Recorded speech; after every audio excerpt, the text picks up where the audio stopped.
Pertama-tama sekali kita syukur kepada Tuhan Yang Maha Esa karena atas izinnya kita dapat berkumpul pada kesempatan ini di sekolah kita ini dalam melaksanakan kegiatan yang sesuai dengan yang kita sosialisasikan. Ada dua modul yang akan saya sosialisasikan Bapak Ibu. Jadi sebelumnya berkenalan sedikit tentang guru penggerak Bapak Ibu. Tadi sudah disampaikan oleh Ibu Dewi.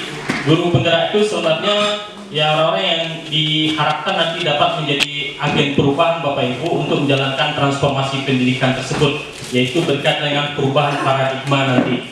Kita tanya motivasi utama saya mengikuti ini adalah karena ketertarikan saya terhadap hal-hal baru Bapak Ibu dalam dunia pendidikan. Jadi ada ini saya mencoba mengikuti untuk mendapatkan pengalaman-pengalaman baru, pengetahuan-pengetahuan baru. Jadi intinya saya ingin mendapatkan pengetahuan baru Bapak Ibu, bukan untuk menjadi lebih dalam hal karir sebenarnya, bukan Bapak Ibu.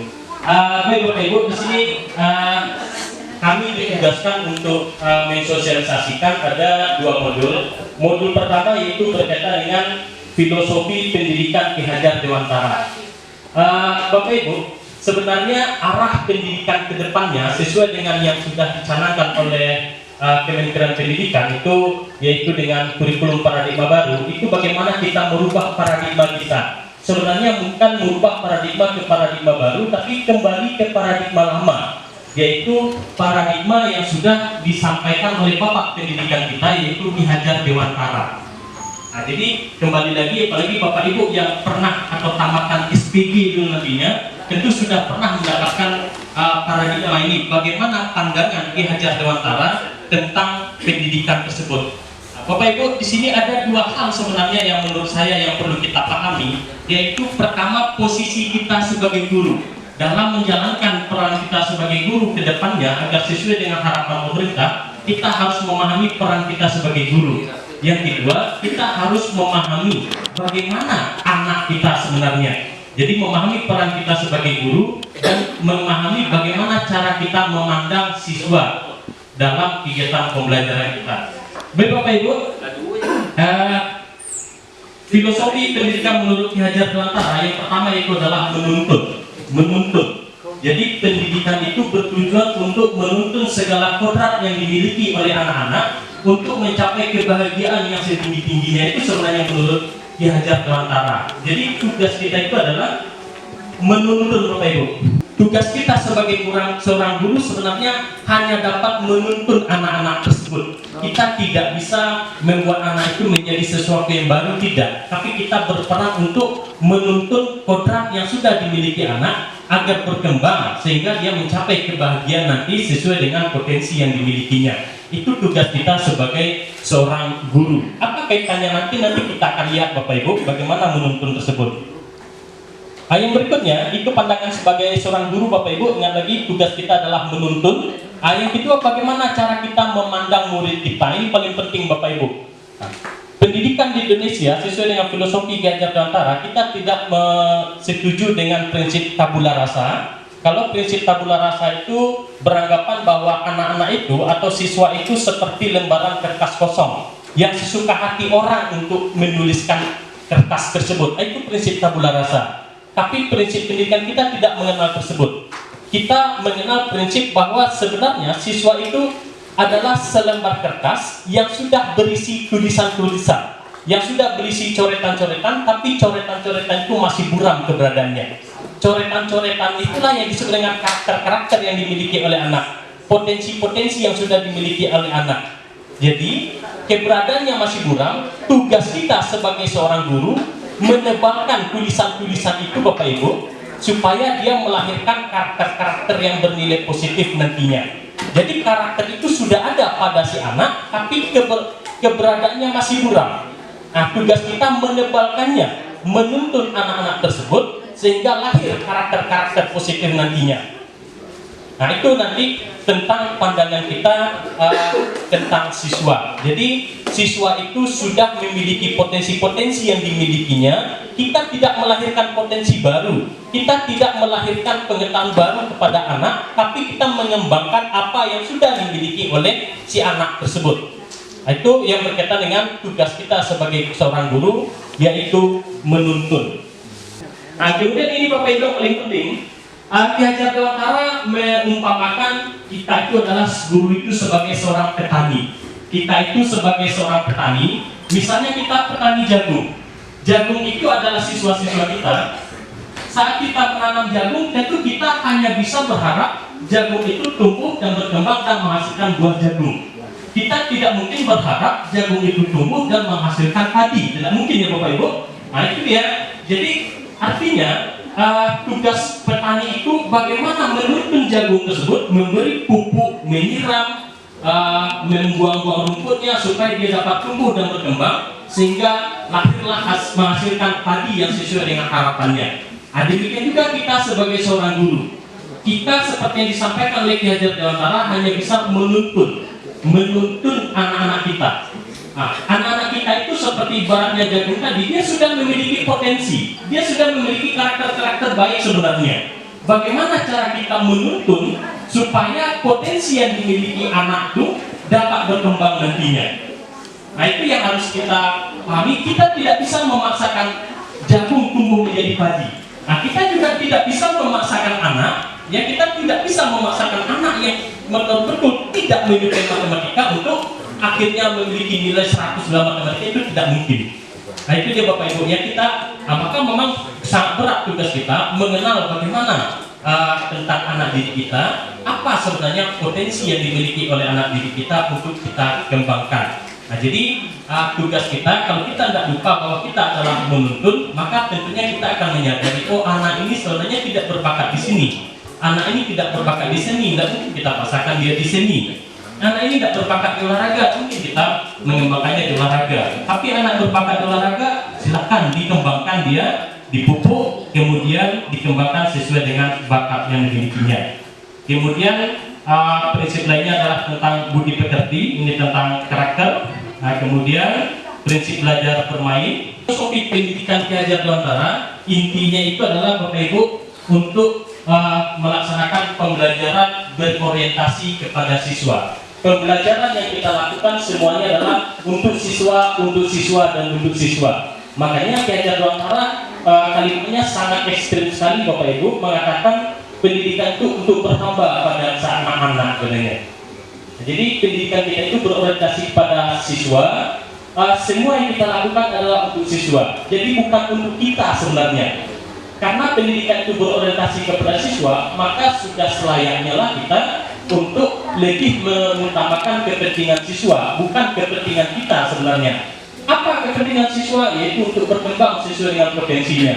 Jadi sudah tidak saatnya lagi Bapak Ibu kita memaksakan anak dengan cara-cara kita nantinya. Tapi kita memaksakan anak sesuai dengan mengarahkan anak sesuai dengan potensi yang dimilikinya. Kemudian kita lihat Bapak Ibu, apakah filosofi Ki Hajar Dewantara ini relevan dengan pendidikan abad 21 yang saat ini? Kalau kita lihat tadi, filosofi Ki Hajar Dewantara itu tujuan utama pendidikan itu adalah menuntun. Nah, kegiatan menuntun itu kan mengarahkan Bapak Ibu, itu relevan dengan prinsip pendidikan abad 21 yang mengatakan tentang pembelajaran 4C itu Bapak Ibu.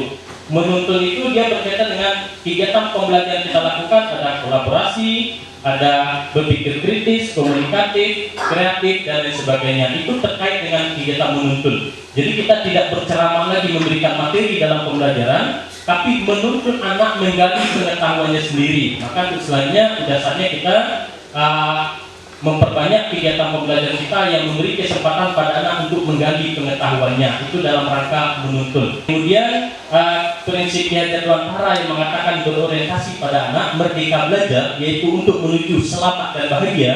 Nah, itu sesuai dengan prinsip pembelajaran abad 21, yaitu well-being tersebut Bapak Ibu. Well-being itu artinya pembelajaran yang berorientasi pada anak. Jadi apa yang akan kita harapkan dari siswa kita nantinya? Yaitu terbentuknya budaya positif itu Bapak Ibu. Budaya positif ini berawal dari karakter-karakter, bagaimana kita mengembangkan karakter-karakter yang dimiliki oleh si anak sehingga nantinya berkembang menjadi disiplin positif dan akhirnya menjadi budaya positif bagi sekolah kita. Jadi diharapkan bagaimana cara kita menangani siswa, bagaimana cara kita membina siswa nantinya, diharapkan perubahan itu tidak sesaat, tapi menghasilkan sebuah disiplin positif yang akhirnya menjadi budaya nanti Bapak Ibu. Artinya dia menguatkan karakter sehingga dapat bertahan lama. Mari kita gali pengetahuan kita tentang ini, Bapak Ibu. Pertama, ilusi guru mengontrol murid. Kita terkadang beranggapan kita itu dapat mengontrol murid kita. Tapi kenyataannya sebenarnya kita tidak dapat mengontrol murid kita, Bapak Ibu. Walaupun seakan-akan kita dapat mengontrol, tapi itu hanya sesaat. Saat anak itu sadar bahwa dia sedang dikontrol, dia sudah mulai tidak mau dikontrol lagi, dia sudah mulai tidak mau melakukan apa yang kita mintakan lagi. Jadi sebenarnya kita tidak dapat mengontrol murid. Kemudian, ilusi bahwa kritik dan membuat orang bersalah dapat menguatkan karakter. Kadang kan dalam bentuk pembinaan anak, kita kan sering mengkritik si anak. Kemudian kita sering membuat si anak merasa bersalah. Saat kita berhasil, kita merasa senang, tapi ternyata itu bukan menguatkan karakternya, Bapak Ibu, tapi itu dapat melemahkan karakternya, dapat membuat anak menjadi minder, merasa oh karena sayalah jadi seperti ini. Ternyata itu. Kemudian ada dua paradigma yang berlaku dalam dunia ini, Bapak Ibu. Yang pertama disebut dengan paradigma stimulus respon, yang kedua disebut dengan teori kontrol. Dalam pelaksanaan pendidikan kedepannya, maka diharapkan semua kita beralih dari paradigma stimulus respon ke paradigma teori kontrol. Apa perbedaan paradigma stimulus respon dengan teori kontrol? Kita lihat yang pertama, pada stimulus respon kita mencoba mengubah orang agar berpandangan sama dengan kita. Kita kadang mencoba mengubah murid kita agar pandangannya sama dengan kita. Itu teori stimulus respon. Makanya kita sering memberikan sanksi dan lain sebagainya. Menurut teori kontrol, kita itu sebenarnya berusaha memahami pandangan orang lain. Jadi kita berusaha memahami bagaimana pandangan siswa tersebut. Kita tidak boleh memaksakan siswa itu sesuai pandangannya dengan kita, tapi memahami bagaimana pandangan siswa tentang pembelajaran, tentang sesuatu yang menurutnya baik nantinya. Yang kedua, stimulus respon mengatakan perilaku buruk dilihat sebagai suatu kesalahan. Saat anak melakukan kesalahan, saat anak melakukan perilaku buruk, kita beranggapan itu sebagai sebuah kesalahan, sehingga kita harus memberikan sanksi kepada anak. Tapi menurut teori kontrol, semua perilaku itu memiliki tujuan. Saat anak melakukan sesuatu yang benar, itu ada tujuannya. Saat anak melakukan kesalahan, itu ada juga tujuannya. Nanti kita akan belajar, nanti kita akan mengenal, Bapak Ibu, ada tentang kebutuhan manusia. Kadang si anak melakukan kesalahan itu karena ada kebutuhan dasarnya yang tidak berhasil dipenuhinya.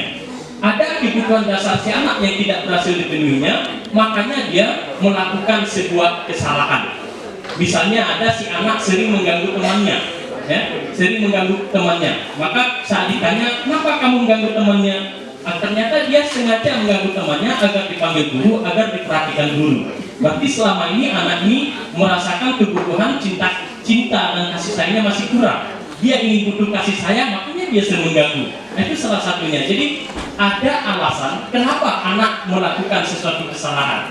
Maka tugas kita nanti saat ada anak yang melakukan kesalahan, kita jangan semata-mata langsung menjudge anak itu Anda berbuat salah, memang dia salah, tapi kita harus menanyakan kira-kira kenapa dia berbuat seperti itu, menggali apa kebutuhan yang belum terpenuhinya. Kemudian ada menurut stimulus respon, orang lain bisa mengontrol saya. Menurut teori kontrol, hanya Anda yang bisa mengontrol diri Anda, hanya kita yang bisa mengontrol diri kita. Kita tidak bisa dikontrol oleh orang lain, dan kita tidak bisa mengontrol orang lain. Saat kita beranggapan kita berhasil mengontrol seseorang, itu sebenarnya pandang kita salah, itu hanya sesaat saja. Kemudian pemaksaan ada pada saat bujukan gagal. Itu menurut stimulus respon. Saat kita sudah membujuk-bujuk anak, memberi berbaik-baik sama anak, akhirnya tidak mau, maka terpaksa kita pakai bentakan dan lain sebagainya. Itu yang sering kita lakukan. Tapi menurut teori kontrol, kita tetap harus melakukan kolaborasi dengan si anak, supaya akhir tujuannya apa, Bapak Ibu? Supaya nanti lahir karakter baru yang akan menjadi menguatkan si anak tersebut. Saat kita anak berbuat salah, kita bentak, kita judge dia salah, kita beri sanksi hukuman dan lain sebagainya, maka dia perubahannya itu hanya sesaat. Tapi saat kita melakukan kolaborasi dengan si anak, mencoba menggali si anak, bagaimana si anak untuk memperbaiki kesalahannya, maka menurut penelitian itu akan berdampak positif, berdampak tahan lama perubahan karakternya. Kemudian Bapak Ibu, teori motivasi perilaku manusia, dalam melakukan sesuatu ada 3 hal yang sering memotivasi setiap manusia melakukan sesuatu. Yang pertama, untuk menghindari ketidaknyamanan atau hukuman. Kadang kita melakukan sesuatu itu agar kita tidak diberi hukuman, agar tidak bersanksi. Kadang si anak tidak terlambat karena takut dengan hukuman. Maka saat dilakukan itu, maka anak itu kan bertahannya hanya saat itu saja. Saat hukuman tidak diberikan lagi, maka anak itu sudah mulai terlambat lagi. Jadi daya tahannya itu tidak lama. Kemudian yang kedua, untuk mendapatkan imbalan atau penghargaan dari orang. Kadang kita melakukan melakukan sesuatu untuk mendapatkan imbalan, mendapatkan pujian. Nah, itu yang kadang memotivasi kita. Kadang dalam pembelajaran saat anak berhasil kita memberikan bintang, memberikan reward dan lain sebagainya. Tapi coba saat kita tidak memberikan reward lagi, tidak memberikan sebuah imbalan lagi, mungkin anak tidak mau lagi untuk terlihat aktif dalam kegiatan yang kita lakukan. Kemudian yang diharapkan motivasinya itu adalah yang ketiga, yaitu untuk menjadi orang yang mereka inginkan dan menghargai diri sendiri dengan nilai-nilai yang mereka percayai. Jadi kita berharap motivasi anak untuk berubah, untuk melakukan sesuatu itu intinya sebenarnya bagaimana melahirkannya supaya datangnya dari dalam dirinya sendiri, yaitu motivasi intrinsik. Karena saat motivasi intrinsik datangnya dari dalam diri, dia bertahan sangat lama. Dia akan berkembang menjadi karakter yang sangat kuat dan bisa berkembang menjadi budaya. Tapi kemudian ada keyakinan kelas, hukuman dan penghargaan. Nah, ini tentang keyakinan kelas, ini panjang lagi ceritanya Bapak Ibu, nanti kita di lain waktu kita cerita. Ini keyakinan kelas ini sebenarnya adalah bagaimana cara kita merubah peraturan-peraturan kelas. Di sekolah kan kita punya peraturan, di kelas pun kita punya peraturan. Kalau peraturan sifatnya itu adalah untuk memaksakan si anak, nah kemudian itu disebut dengan motivasi ekstrinsik nantinya. Bagaimana cara kita mengubah peraturan-peraturan dalam bahasa keyakinan kelas nanti? Karena kalau anak bisa berpandangan bahwa hal ini adalah sebuah keyakinan, maka itu akan dorongannya dari dalam dirinya sendiri. Dan diharapkan dalam berkembang melahirkan karakter baru. Misalnya kita membuat peraturan di kelas, dilarang datang terlambat, misalnya seperti itu. Nah, kalimat dilarang datang terlambat itu kan akibatnya pemaksaan kepada si anak. Bagaimana cara kita mengubahnya nanti dalam bentuk keyakinan? Kenapa kita dilarang untuk terlambat datang ke kelas? Tentu misalnya adalah untuk kita melatih tentang rasa disiplin dan tanggung jawab kita. Jadi ini ada kebutuhan dasar manusia. Tadi saya mengatakan kadang si anak berbuat kesalahan itu karena ada kebutuhan dasarnya yang belum terpenuhi. Maka kita diharapkan mampu mengenali si anak apa kebutuhan dasar yang belum terpenuhi oleh si anak sehingga dia melakukan pelanggaran tersebut. Kebutuhan itu tersebut ada 5 Bapak Ibu. Yang pertama itu adalah kebutuhan tentang bertahan hidup. Kebutuhan bertahan hidup, kebutuhan makan, olahraga dan lain sebagainya. Kemudian ada kebutuhan mendapatkan cinta dan kasih sayang. Kemudian ada kebutuhan untuk mendapat penguasaan. Kemudian ada kebutuhan mendapatkan kebebasan dan ada kebutuhan mendapatkan kesenangan. Saat seseorang gagal memenuhi salah satu kebutuhan ini, maka ada kecenderungan seseorang itu akan melakukan sebuah pelanggaran. Seperti yang saya misalkan tadi, seorang anak misalnya kurang mendapatkan kasih sayang oleh seorang gurunya, kurang mendapatkan perhatian dari gurunya, maka dia berusaha bagaimana dia mendapat perhatian dari gurunya. Oh, ternyata dia mengganggu ke temannya, dia usir terhadap temannya supaya dipanggil oleh gurunya, supaya dia mendapatkan perhatian oleh gurunya. Itu adalah salah satu cara siswa untuk mendapatkan kebutuhan kasih sayang. Jadi mengenal kebutuhan apa sebenarnya yang belum dimiliki oleh siswa, itu langkah pertama kita saat kita melakukan pembinaan terhadap si anak nantinya. Berikutnya ada 5 posisi kontrol yang sering dilakukan oleh seorang guru maupun manusia secara umumnya. Yang pertama itu posisi kontrolnya itu adalah sebagai penghukum. Nah, kita kadang berperan sebagai penghukum. Bagaimana peran sebagai penghukum? Kita sering saat anak berbuat kesalahan, kita sering menghardik si anak, memarahi si anak, itu berarti posisi kita adalah sebagai penghukum. Apa dampaknya Bapak Ibu? Dampaknya tentu anak itu akan merasa dongkol dan bisa dendam terhadap kita nantinya. Dan saat dia tidak suka, dia akan kembali mengulangi kesalahannya. Kemudian ada posisi kontrol yang kedua, itu membuat orang merasa bersalah. Saat anak melakukan kesalahan, kita sering membuat anak merasa bersalah. Loh, kamu ini kemana ini nak? Nggak kasihan kamu lihat saya. Udah capek-capek saya menyuruh kamu untuk melengkapi tugas ini. Tidak kasihan kamu lihat orang tuamu yang udah ke sawah gini. Nah, itu sebuah posisi kontrol untuk membuat orang merasa bersalah. Memang kadang itu efektif Bapak Ibu, tapi dampaknya itu adalah bisa membuat siswa merasa bersalah, merasa rendah diri dia. Merasa rendah diri, oh ternyata saya itu orangnya adalah orang yang selalu mengecewakan orang tua dan sebagainya. Kadang bisa berdampak bahwa dia tidak mau lagi untuk berbuat. Kemudian ada posisi kontrol yang ketiga, yaitu sebagai teman. Kita sering menangani anak sebagai teman, kita mendekati si anak, kemudian kita melakukan pendekatan, mungkin itu juga efektif, tapi akibatnya si anak ketergantungan, dia bergantung pada kita. Kalau ada masalah, dia akan mencari kita dan sebagainya. Akibatnya saat kita tidak ada, maka si anak tidak punya tempat untuk mengadu, tidak punya teman untuk mengadu, ya akhirnya terjadi lagi apa yang tidak diharapkan. Kemudian ada posisi sebagai pemantau. Kemudian yang terakhir, yang diharapkan posisi kita itu adalah sebagai manajer. Yang diharapkan sebagai posisi kita itu adalah manajer.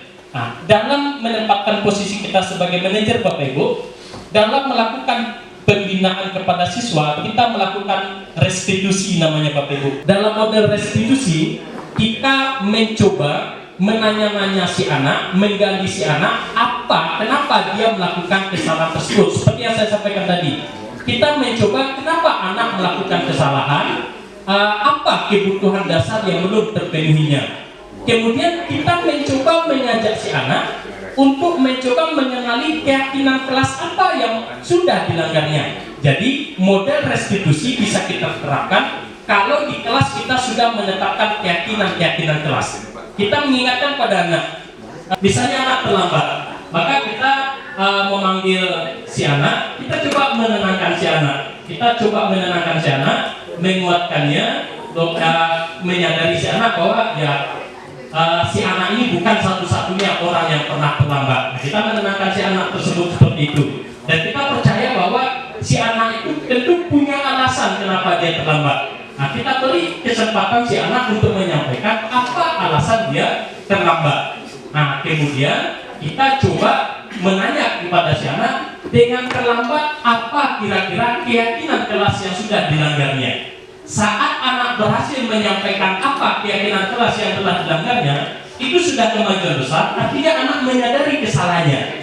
Kemudian langkah paling penting, kita mengajak si anak dari kesalahannya itu, kira-kira bagaimana si anak untuk memperbaiki kesalahannya. Jadi Bapak Ibu, saat kita menempatkan posisi sebagai manajer, bukan kita yang memberikan solusi kepada si anak atas perbaikan dari pelanggaran yang dilakukannya, tapi kita mengajak si anak untuk menanyakan menurut si anak apa kira-kira yang harus dilakukannya untuk memperbaiki pelanggaran yang dilakukannya. Jadi perbaikannya itu datangnya dari si anak. Saya sangat tertarik tadi dengan kita tidak boleh artinya tidak memberikan sanksi atau hukuman. Contoh tadi Pak Ceng katanya udah buat video ini bagaimana memperlakukan anak. Contohnya tadi kalau anak terlambat. Nah, jadi kalau anak terlambat itu jangan langsung kita memberikan ini kepada anak, ini berupa kesalahan, tetapi bagaimana si anak memahami apa yang udah kesepakatan yang dilanggar di dalam lokal mereka masing-masing. Cuman yang selama ini Pak Cem, bagaimana kalau di lokal sudah kita temukan anak yang terlambat itu juga manusianya hampir setiap kali kita masuk gitu. Nah, kira-kira apa kiat kita sebagai seorang guru ini lagi? Barangkali itu Pak Cem. Terima kasih. Terima kasih Bu Emi. Dengan pertanyaannya Bu Emi ya semakin menambah lengkapnya nanti laporan saya nanti. Terima kasih Bu Emi.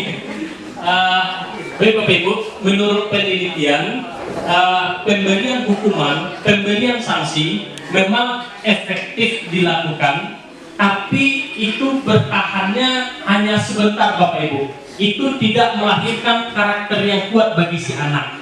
Jadi bukan berarti tidak efektif, tidak. Saat kita memberikan si hukuman kan si anak jera dia, tapi jeranya itu hanya sesaat saja. Si anak akan mengulangi kembali. Sasaran pendidikan kedepannya yaitu bagaimana melahirkan karakter-karakter yang kuat bagi si anak sehingga tercipta disiplin positif, sehingga akhirnya akan menjadi budaya positif. Karena sekolah nanti diharapkan dapat melahirkan budaya-budaya positif di sekolahnya Bapak Ibu.